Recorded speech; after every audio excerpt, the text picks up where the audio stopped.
David. Hello, mate. I've been thinking. I know it's a dangerous thing and I shouldn't do it. Okay, what have you been thinking?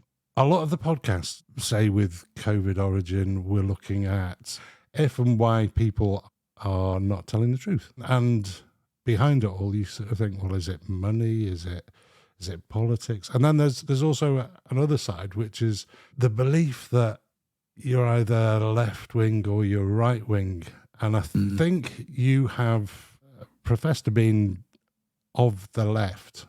And I don't think I've really sort of said anything. Now, so I'll sort of say, yeah, most of my life I voted Labour. And now I kind of don't, the left and the right for me don't seem to be, what am I trying to say? Well, let me ask you a question. Do you really believe that you or anyone else thinks that the party they might vote for really understands what's going on and really has a plan which is going to address the problems and solve them? Easy question and easy answer. No. Yeah.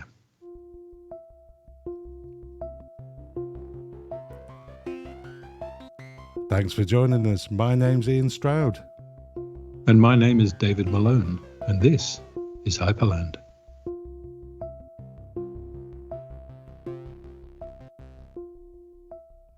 Okay, David.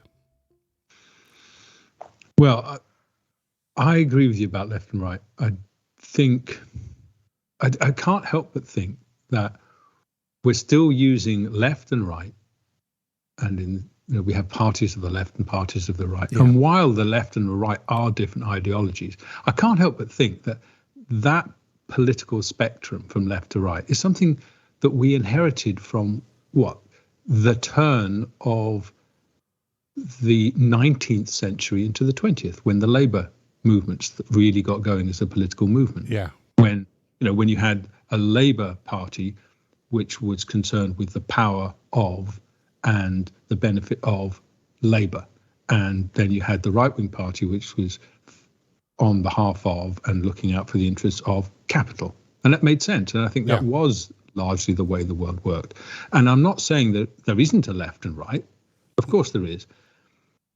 But are those two competing kinds of power really the fulcrum upon which our present politics rests? I mean, are they the two powers that exist in the land? Well, I think I look at the left and I just don't think I can agree with everything. And it's that agreement and that identity that is being pushed. A good idea is a good idea. I don't really care. I mean, I don't see many good ideas, but if the Conservative Party came out with a good idea, why would I disagree with it? Why would I fight against that? You know what I mean? I do think I agree with, I share the feeling that there is an increasing sort of shrillness around conforming. Yeah. It's no good sharing some of the ideals. You have to conform to all of them. And if you don't, there's something wrong with you and you're suspect. And it's the sort of purity of the revolution thing. Yeah. And I think, that was lampooned perfectly by Monty Python in Life of Brian.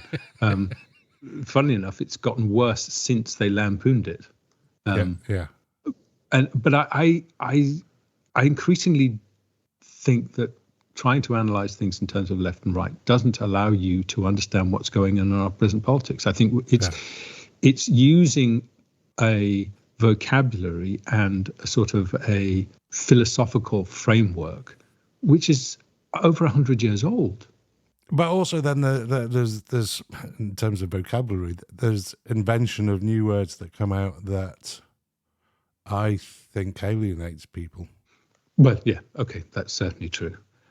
But I think in terms of the need to conform, I think that is it's a problem more on the progressive left than it is on the right. I mean, that's the funny thing.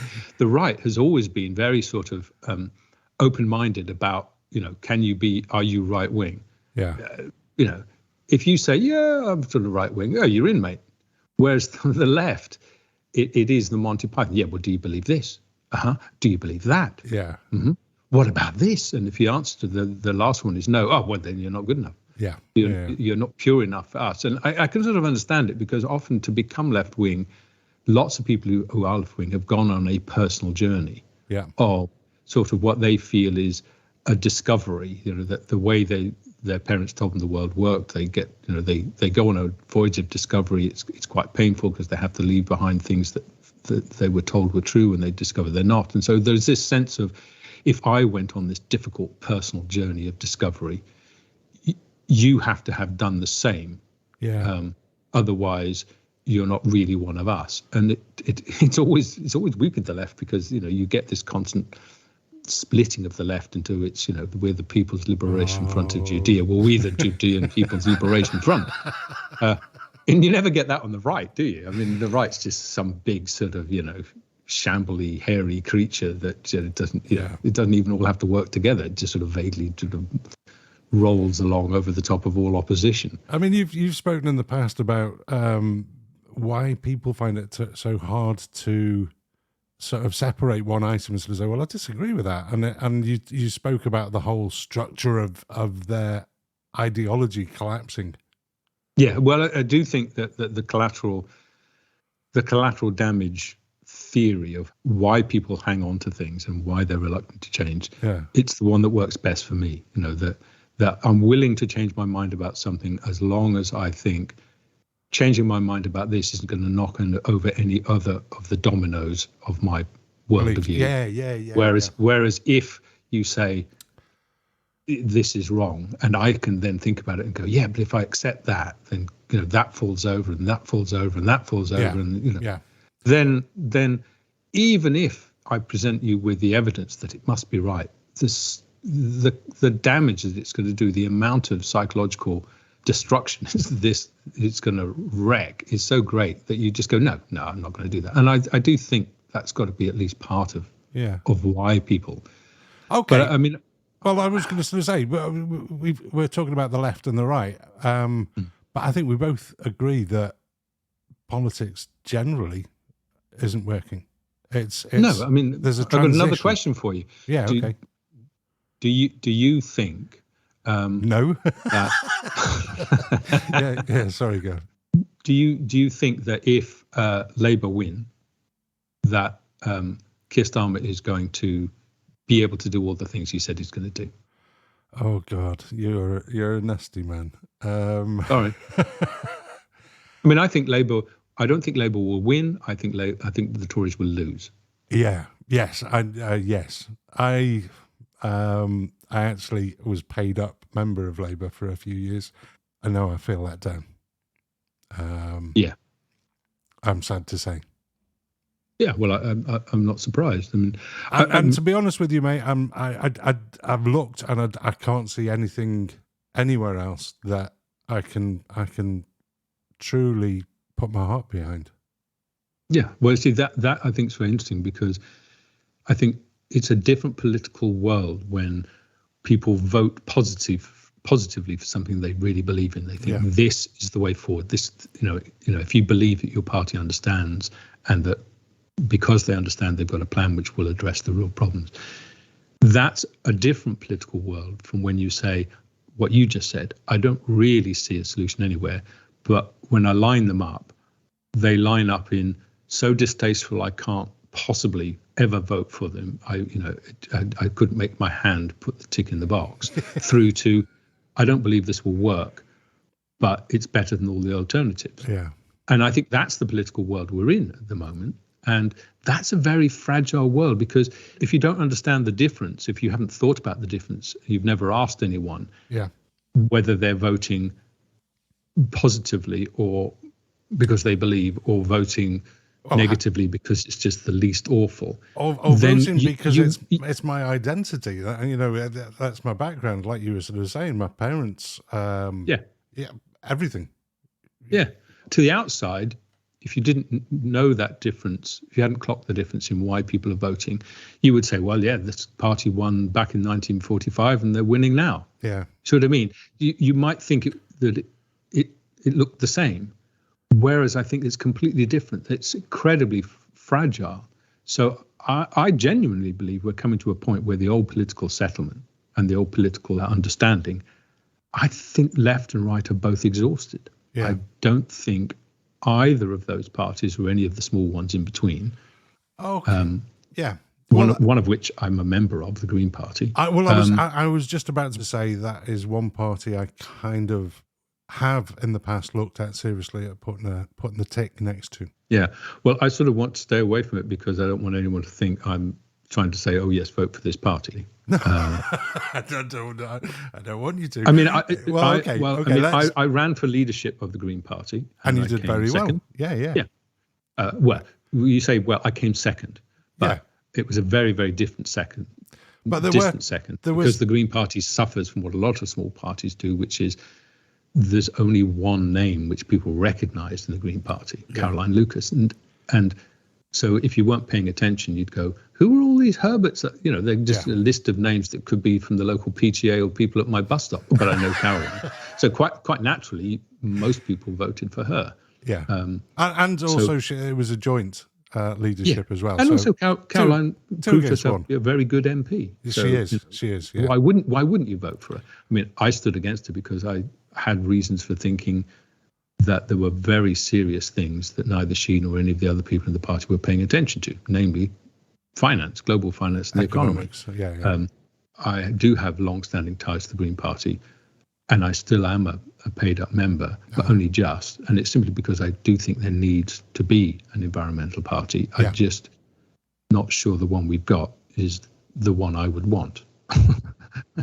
But I do think the main political parties are exhausted. I don't see any reason to believe that they understand the problems they face.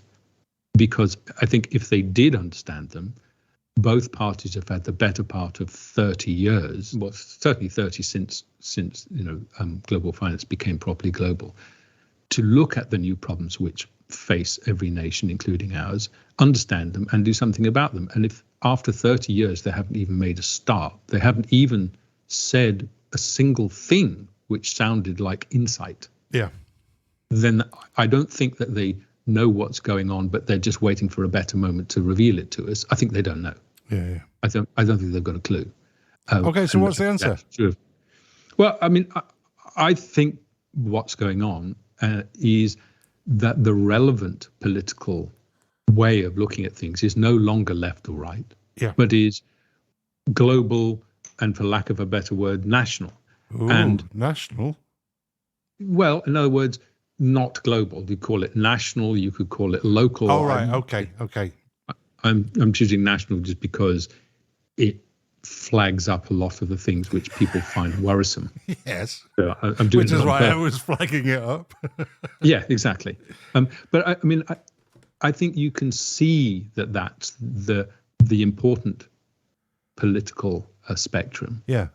In the way that certainly the Tories and Labour have started to tear down the middle about global versus national. You saw it in a particularly nasty, bilious form of a Brexit, but you also see it in terms of trade agreements. So I think the fact that you can see the fault line running through both major parties says that left-right, that it's no good just saying, well, we're all right-wing or we're all left-wing or we're all Labour or we're all Tory, because then they're not all the same anymore. They're splitting on this new divide.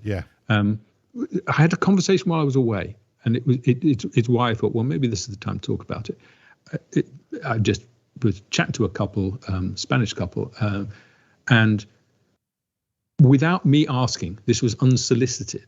They started saying, we were just chatting about the elections and whatnot, and they were saying, well, we don't think either party understands anything. And I said, well, you're going to vote for someone. And they both said, we'll vote for someone, but we don't think it'll make any difference who we vote for, really. It said, obviously, there'll be some things, but it said it's not going to solve any of our problems. We think that the whole political system is a bit lost. And they said this unsolicited. So they were saying the sorts of things we've just been saying. And they're talking that this is about they were Spanish and they're talking about Yeah. Spanish elections. They're not commenting Yeah, on. unsolicited. Yeah. Here's people I'd never met before, and we started having this conversation. So I started asking the kind of questions I've been asking you, and they weren't shocked or offended or had that look on their face like I've never thought this before. The looks on the face and what they said is, yeah, of course, yeah, this is what we've been thinking about. So I find it really interesting because people often say, yeah, but how are you going to start the revolution? I mean, how are you going to get political change? I mean, and it's always a how are you going to do it thing. Yeah. Whereas I think the reality is it started. The old system is broken and is exhausted. And people who haven't ever thought in their lives, vive la révolution, that's not what they are beginning to think it's not worth voting for anyone. All of them are lost. Yeah. And people are beginning to see, I think, that these big questions of what do we do about globalization? What do we do about jobs being offshored or cheap goods being able to be dumped on the market and there's no defense, or the low wage economy where you say, well, we have poor working conditions and low pay, but the way we're going to solve it is by saying, let's get some people from a poorer country to come here who'll be grateful to do the job, which is a low wage economy, whichever way you look at it. Yeah.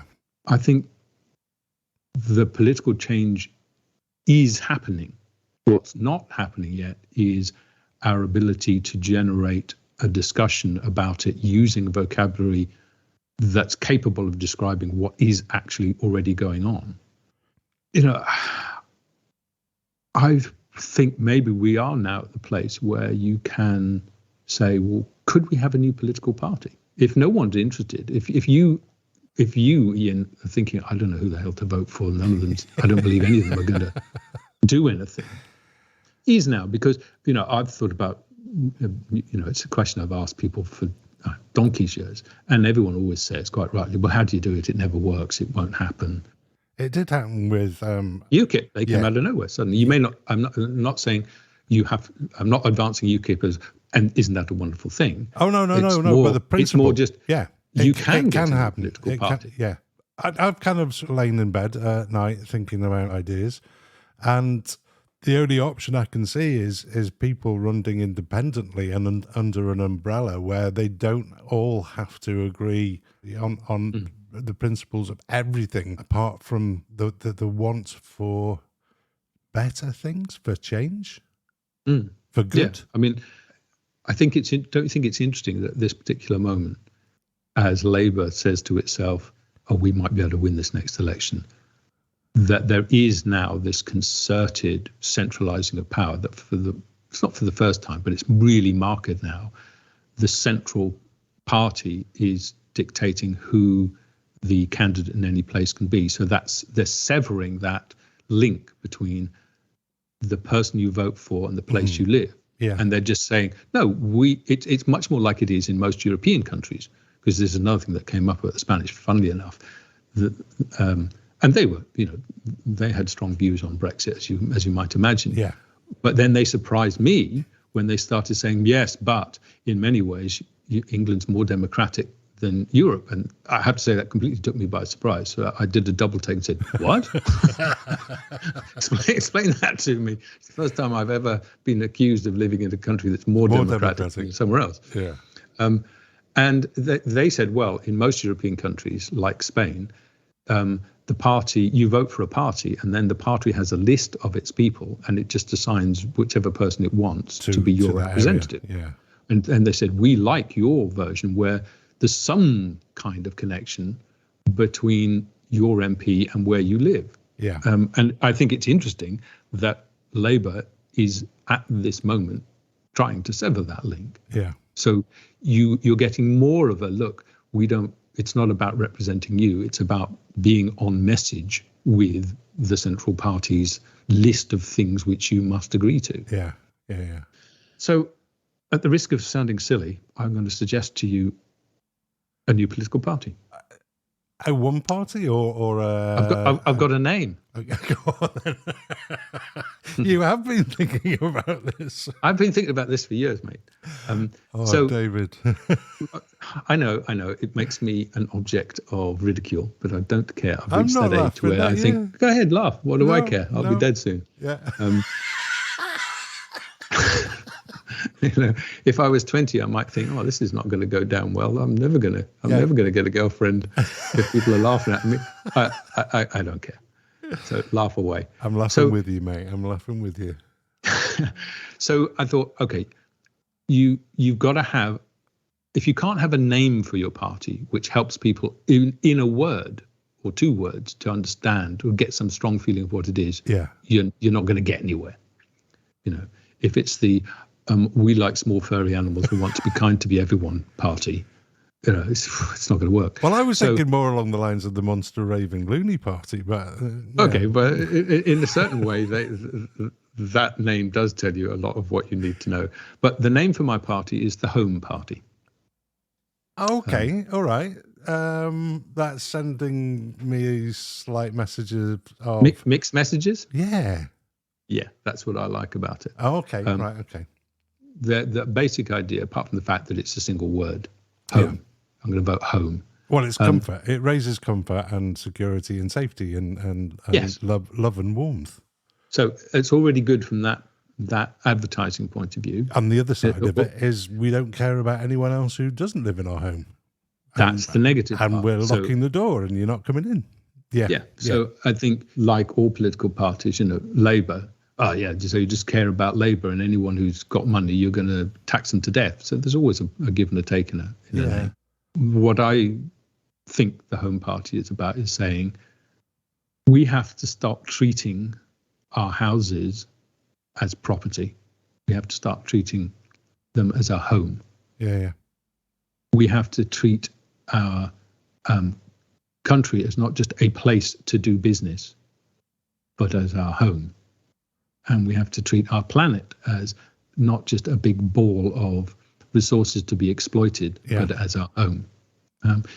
And your home should be somewhere where you take care of the people in it.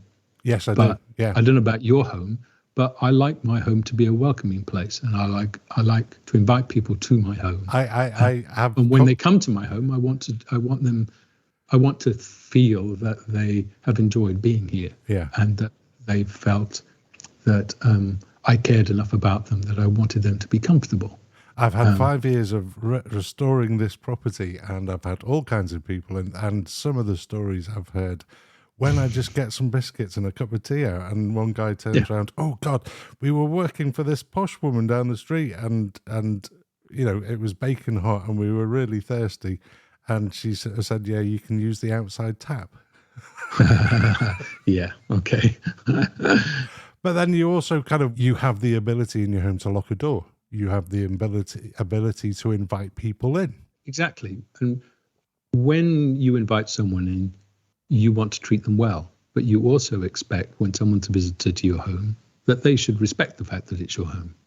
Yeah. So it cuts both ways.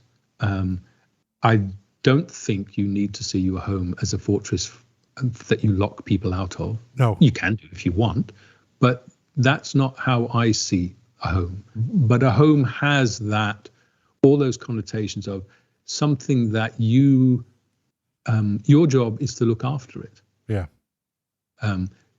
There's no point in using your home to the point where you've got every single atom of value out of it and it falls down. Yeah. Okay, so leader of the Home Party. Where do we join and how does it work? And come on, mate. There is no such thing as a home party. Who's going to stump up the money to allow me to stand? I don't have any of that. What I think the Home Party is a way of starting the discussion, which I think we have to have. We have to say the old political settlement and the old political vocabulary is no longer working. And we have to have a discussion about a new politics and the new parties. Not because I want the revolution to start, but because that political process of change is underway. Well, it is, because I looked into revolutions years and years ago, and I can't even remember, but there were 3 principles of why in history revolutions have taken place. A lot of it obviously is about the economy and people being poor, but also like people just being comfortable. There's not going to happen. So you can see agitation building. Well, the most famous quote about revolutions is, "It's the kicking in of a rotten door." Yeah. And I don't think you need to be left or right or anything else to realize that the door is rotten. Yeah. I think we have reached that point. Plus, we can all see that there are now powers that have direct power over our lives, which are not simply those defended by the Labour Party or by the Tories. There are international, the capital is organized in an international way, which is completely different. And those powers do exist, and they have power which our present political system doesn't know what to do with. Yeah. And so I have this vision of all these people we keep sending down to Westminster, and they all sit in their little control rooms and they're busy pulling on the little levers and pressing the little buttons. And the stupid ones think they're doing something, and they're amazed that, and they're always amazed that nothing seems to go right. Yeah. And they think it's a conspiracy from people from the other party. And the clever ones know that none of the levers are connected to anything anymore. But they like drawing the salary. And so they go through the motions of saying, yes, I'm going to press this button and I'm going to move that to the left. But they know that it's not connected to anything. I mean, along those lines, there's nothing I can say that hasn't been said before. And, I kind of fear as if, are you pointing out the obvious? Yes, I think that's when political change happens. I think when you point out, when you're agitating for the revolution, you're pointing out things that you think are true, but it's not obvious to people, then you're just that nutter at Speaker's Corner with the Che Guevara T-shirt and the beret jammed down on his head shouting the odds. That's who you are. Yeah. Because nobody else can see it. The only time when that person gets any traction is when everyone turns around and goes, yeah, all right, mate, you're telling us the obvious here. Yeah. I do think it is now becoming obvious to other people. And so then I think that's the point where you can begin to dream of saying, well, maybe you could launch a new party. Yeah. Maybe you do need to start to have the discussion to say, let's not just roll our eyes when someone says, let's have a new political party. Go, oh, yeah, don't be ridiculous. Have another pint, I don't. Down. I think we're at the point where we should have that discussion. Yeah, no, I don't roll. My eyes are not rolling. Yeah, so that's what I mean by the home party. I mean, do I think there could be a home party? Well, I'd love to think there could be a home party. Do I seriously think, yes, there must be a home party? That's the answer. No, but I think discussing something like the home party is a way of starting the discussion that we have to have, because otherwise events are taking place and powers, new kinds of power are assembled, and our political parties are not doing anything to protect. Okay, I'm gonna be brave now, and I'm gonna ask you a question. Sure. In our financial podcasts, we've spoken about the economic system being broken, but one of your things that you alluded to earlier was the Green Party, and you in the past have told me it's sort of seeing the Green Party as not just a environmental party, but one that's got an economic. Yeah, well, this is a long-standing argument I've had in the Green Party and have lost it numerous times. Well, what would be your economic policy?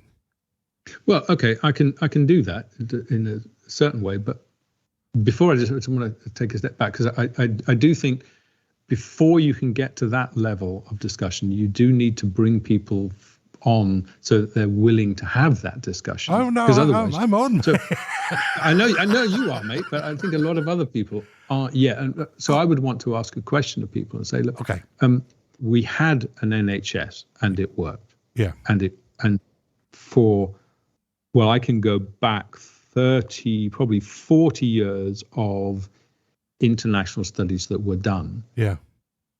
That every single one of them, and there were a bunch of them done in the 90s, showed that the NHS was the best public health system in the world every single measure that there was. Yeah. And these were done in this country, in Europe, in America, everywhere. And it worked, and we paid for it. And now we've had successive governments who, when it comes to being elected, will tell us that they've done a fantastic job, that their policies have helped strengthen Britain. Things can only get better, whether it's Labour or Tory. And we're the 6th largest economy in the world. And now we can't afford an NHS. Now, how do you square that circle? Well, I know the 6th largest economy, and all our political parties tell us what a wonderful job they're doing, and because we followed their ideologies, everything should be fine. But now we can't afford it. Well, surely something's wrong there. Yeah, well, my belief on that one is, pass me your tinfoil hat. It's been run down. It's been run down to break it up, to sell it off, and for people to be able to make money on it. Yeah. So why do people vote for that? I don't. I don't vote, and I don't want it. Obviously, people have, or they haven't necessarily voted for that, but both political parties have gone along with it. Don't forget, Tony Blair did a lot of the privatising of the NHS. I think we've been fed lies in terms of this is a better way to go. And well, if we just outsource this little bit here, I think when it was happening, I was like, well, this is the start of a house of cards falling apart. And again, good point in terms of home and a belief in something, because there isn't an option. There isn't somewhere I can vote that's gonna. It's the same with the water authorities and the water companies. Yeah. Well, I mean, the idea behind the Home Party is that before we get into the policies, what is the general sort of outlook of this party? And it's to say we shouldn't have property, we should have homes, that our country shouldn't be a place of doing business, it should be a home, that our planet shouldn't be resources, it should be home. And that simple insistence does, I think, give you a clue as to what the party would want to do, what it thinks is a healthy and happy way of existing. I'm not letting you off the hook, mate. I want to know your economic policy. Okay. Well, my economic policy you pulled me along. Part of my economic policy with this, that I don't think huge international trade agreements, as they are currently envisaged, are a good thing. They enshrine as part of them, including the ones we've signed more recently, investor-state dispute settlement, allowing private companies to take a nation to arbitration. And in that arbitration, it's not a democratic process, it's not a legal process, and the public have no right to know who's judging them, what evidence is being used. They've got no right to make any submissions, and they have no right to know upon what evidence the decision was made, nor who made the decision. Mm-hmm. And it's legally binding and has teeth, has legal teeth, which means that the whole countries have to cough up billions. Now, I don't think that's a good thing at all. And both Labour and Tory are in favour of it. The European Union is in favour of it. This got swept aside under the whole Brexit thing. Well, I was going to bring that up, actually, because we had the TTIP being talked about before the referendum for the EU, because I hate that word beginning with B. And then it was taken off, and then it was but there was a weird kind of I saw messages on social media that were saying TTIP is terrible. Bad idea, it's selling out the NHS, or it's putting the NHS potentially on the market. And that was before. And then the referendum came about, and then people who had voted to remain, I think, then were coming out and sort of saying, oh, the TTIP has been taken off the table and this is terrible and it's all the fault of the people that voted the other way. And you're kind of like going, hang on a minute. Yeah, well, it was confusing. You see, the person who was pushing in America for the TTIP agreement and two others was Obama, who was in favour of it, and the European Union was in favour of it, and the person who knocked it on the head was Trump. And it's not because he's completely against international trade agreements, although he is more protectionist than the Democratic Party. So that swung people, all of the, in brackets, correct thinking people said, well, if Trump's in favor of it, it must be the devil's policy, so I'm for it, which was particularly stupid. It's come back to me, mate. It's called the Transatlantic Trade and Investment Partnership. That's it. Thank you.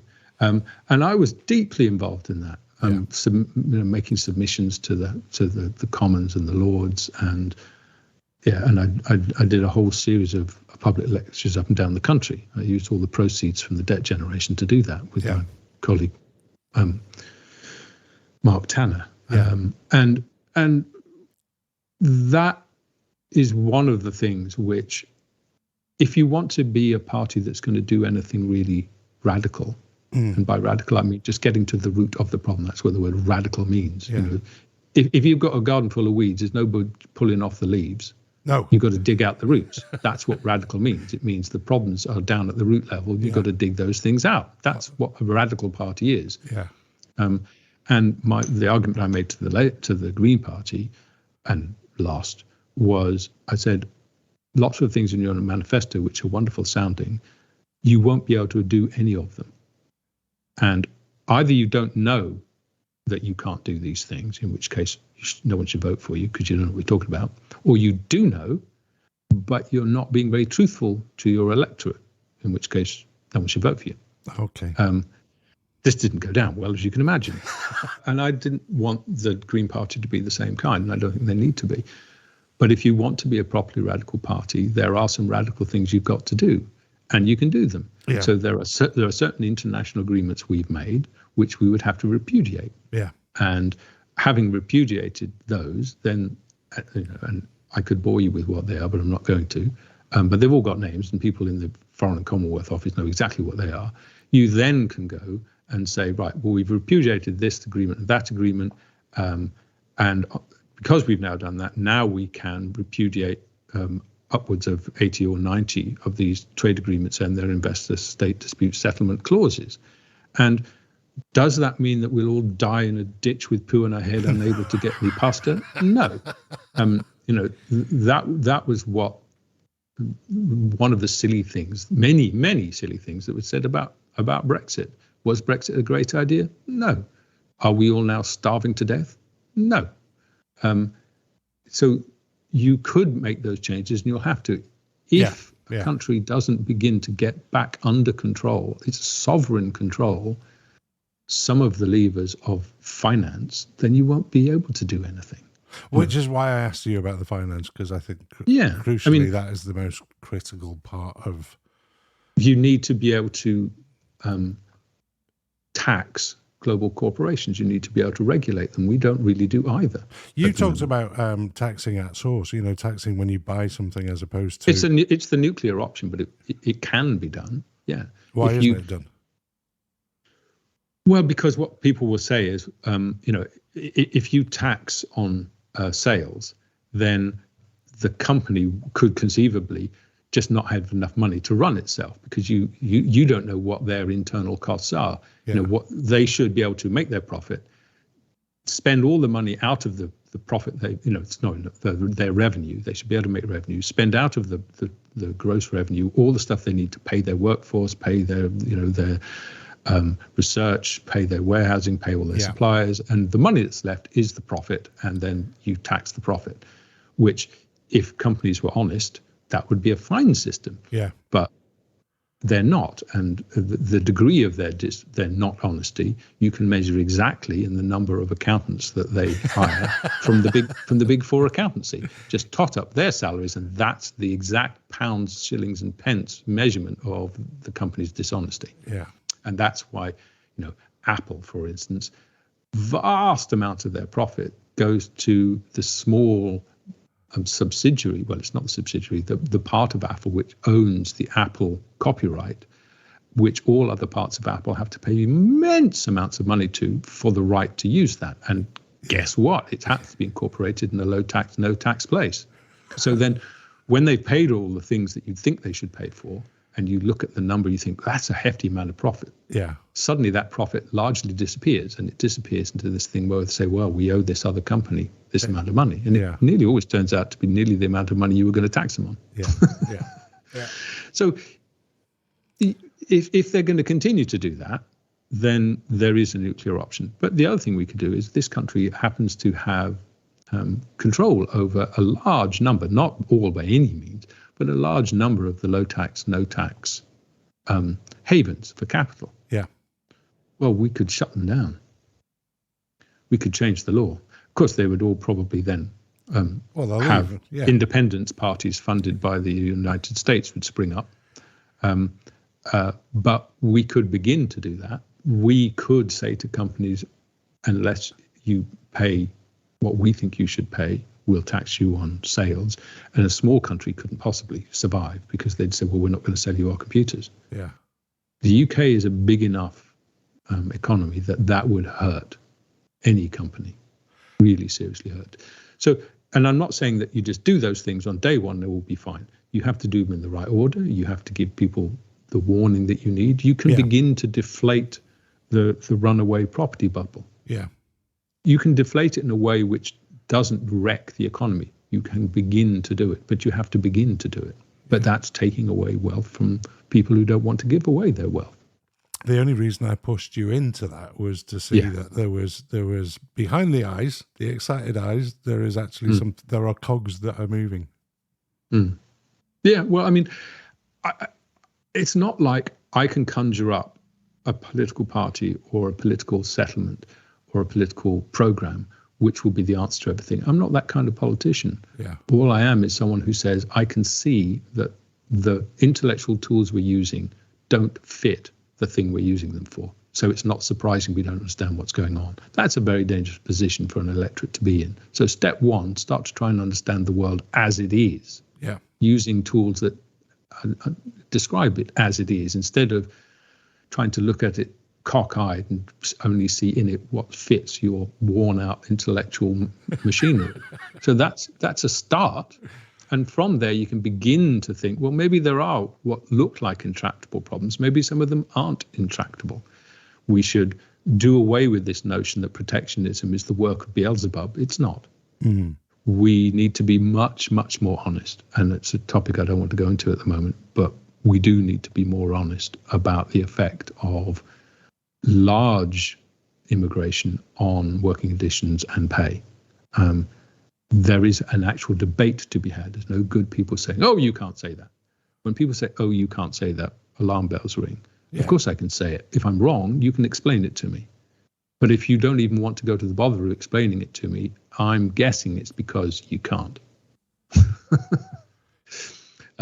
So there are lots of very difficult topics which we need to discuss. We need to have a national industrial policy. We need to have a national research and development policy. Yeah. You know, why are we still subsidizing the part of nuclear technology which doesn't work? There are parts of nuclear technology which might work. You know, the fluoride, deuterium, nuclear reactors. They might, but we're subsidizing the part of nuclear technology which is fatuous, whereas we've never really supported in terms of research and development any of the new renewables, and we ought to be doing it for hydrogen. Yeah. So there's lots of sensible things we could do. Our state of education is just absolutely appalling, and that might not seem like the most important thing when you're having difficulty paying your mortgage and you're worried about, can you give your children something to eat which is not going to poison them? I can understand thinking, well, education will get to. But if you don't educate the next generation, you have no hope in under 15 years. Yeah. It's not a long timeline, you know. The education system in this country is appalling. Well, I'd like a whole hour to discuss that with you. Yeah. So I think we need to have that discussion. Sure, we'll found the home party. Would it be the right party? I don't know. We need to have the discussion. But I think there needs to be a party that does look at that does say, and this is just my view, that the answer isn't in globalization. Yeah. I don't think globalization is the answer. I think so much of globalization is wrong. The very brittle long supply lines, the just in time. We saw how dangerous and stupid that is with COVID. Yeah. That all the precursors to all our medicines were made in China or India. But Is that sensible? We're seeing the same thing with roots in bird flu as well, aren't we? Yeah. So I think globalization is not the answer. And when those in favour of it say, "Oh well, it's just because we didn't set it up right, and there's a much nicer version." Yeah, that sounds like every capitalist I've ever heard. Yeah.